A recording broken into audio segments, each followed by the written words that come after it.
काही दिवसांपूर्वी एक बातमी प्रसिद्ध झाली. युरोपमधल्या CERN अर्थात सन या लॅबॉरेटरीमधल्या काही शास्त्रज्ञांनी अँटीमॅटरचे काही कण इकडून तिकडे म्हणजे एका ठिकाणाहून दुसरीकडे सक्सेसफुली ट्रान्सपोर्ट केले आणि जगभरातून या गोष्टीचं विशेष कौतुक होत आहे.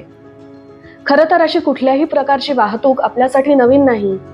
म्हणजे अत्यंत धोकादायक समजले जाणारे ज्वालाग्राही पदार्थ, त्यांच्यापासून ते अगदी नाजूक असे अवयव हे एका ठिकाणाहून दुसरीकडे, अगदी एका शहरातून दुसरीकडे सुद्धा अगदी यशस्वीरित्या ट्रान्सपोर्ट होतातच की. मग हे अँटीमॅटरचे काही कण इकडून तिकडे नेले, त्याचं एवढं विशेष कौतुक ते काय? नमस्कार, मी डॉक्टर मधुरा रानडे काणे आणि तुम्ही पाहत आहात माझं चॅनल प्रमेय. आणि आजच्या या व्हिडिओमधून आपण जाणून घेऊयात अँटीमॅटर विषयी.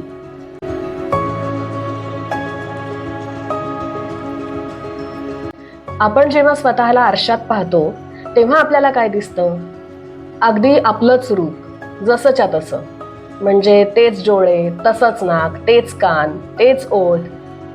पण आपलं हे रूप खरंच जसंच्या तसं असतं की थोडं वेगळं असतं? म्हणजे बरोबर उलटं असतं.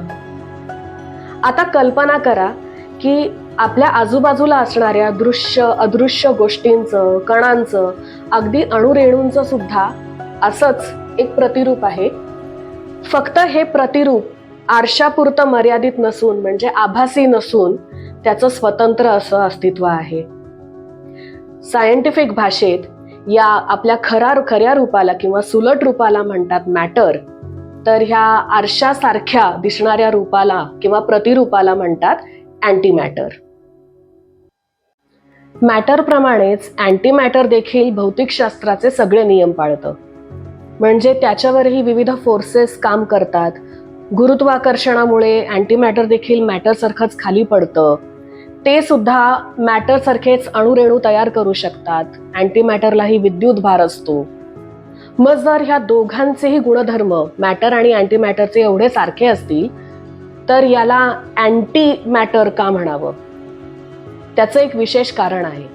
म्हणजे वरवर दिसताना जरी ते दोन्ही एकसारखे दिसत असले तरी अतिसूक्ष्म पातळीवर, म्हणजे ज्याला आपण क्वांटम लेवल म्हणतो, त्या क्वांटम पातळीवर ह्या मॅटर आणि अँटीमॅटरचे गुणधर्म बरोबर परस्पर विरोधी असतात.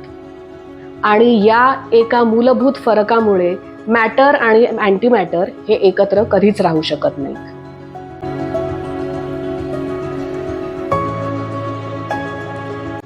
समजा एका बाजूला एक खड्डा आहे आणि त्याच्या शेजारी त्या खड्ड्याच्या खोली इतकीच उंची असलेला एक ढीग आहे. आता हे दोन्ही जर एकत्र आले तर काय होईल? त्या ढिगामुळे तो खड्डा बुजून जाईल आणि मागे उरेल तो फक्त एक सपाट भाग. त्या खड्ड्याची किंवा त्या ढिगाचं अस्तित्व दाखवणारी कुठलीही खूण त्या सपाट भागावर दिसणार नाही. जणू +1 आणि -1 एकत्र आले तर काय होईल? मागे उरेल तो फक्त एक शून्य. मॅटर आणि अँटीमॅटरच्या बाबतीतही असंच होतं. जेव्हा हे दोघं एकमेकांसमोर येतात किंवा एकमेकांना भिडतात तेव्हा दोन्हीही मॅटर आणि अँटीमॅटर एकमेकांना नष्ट करतात आणि मागे उरते ती फक्त ऊर्जा. अल्बर्ट आइन्स्टाईनचं हेच ते जगप्रसिद्ध इक्वेशन ज्याने ही ऊर्जा आपल्याला मोजता येते. मॅटर आणि अँटीमॅटरच्या संयोगामुळे जी ऊर्जा निर्माण होते ती केवढी प्रचंड आहे याचा एक अंदाज मी तुम्हाला देते. जवळजवळ 1000 ते 1500 टन एवढा कोळसा जाळून जी ऊर्जा निर्मिती होते तेवढीच ऊर्जा निर्माण करायला अर्ध्या मिलीग्रॅम पेक्षाही कमी अँटीमॅटर पुरतं. असं असताना अँटीमॅटर वापरून अजूनही ऊर्जा निर्मिती का नाही केली जात, असा प्रश्न पडू शकतो. आधी सांगितल्याप्रमाणे मॅटर आणि अँटीमॅटर हे एकत्र राहूच शकत नाहीत. हे दोन्हीही एकमेकांच्या संपर्कात आले की त्यांचं नष्ट होणं आणि त्यांचं ऊर्जित रूपांतर होणं अटळ आहे. असं असताना आजूबाजूच्या सगळ्याच वस्तू ज्या दिसतात नाही दिसत या सगळ्या मॅटरनीच बनलेल्या आहेत. मग अँटीमॅटर साठवणार तरी कशात? पण आता हे शक्य झालेलं आहे.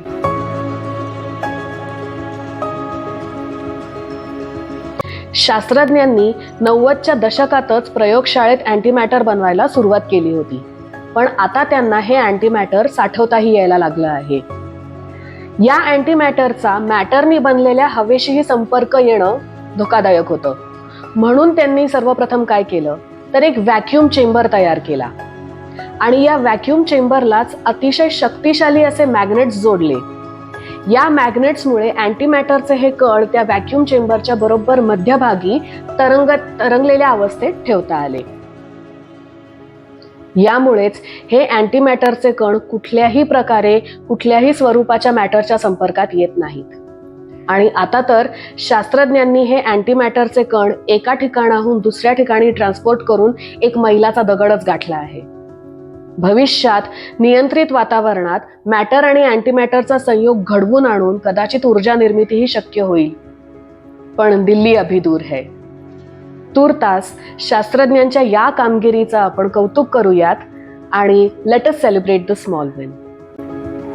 हा व्हिडिओ तुम्हाला आवडला असल्यास तसं कमेंट्समधून नक्कीच कळवा आणि असेच अजून व्हिडिओज पाहण्यासाठी माझ्या या प्रमेय चॅनलला लाईक, फॉलो, शेअर आणि सबस्क्राईबही करायला विसरू नका. धन्यवाद.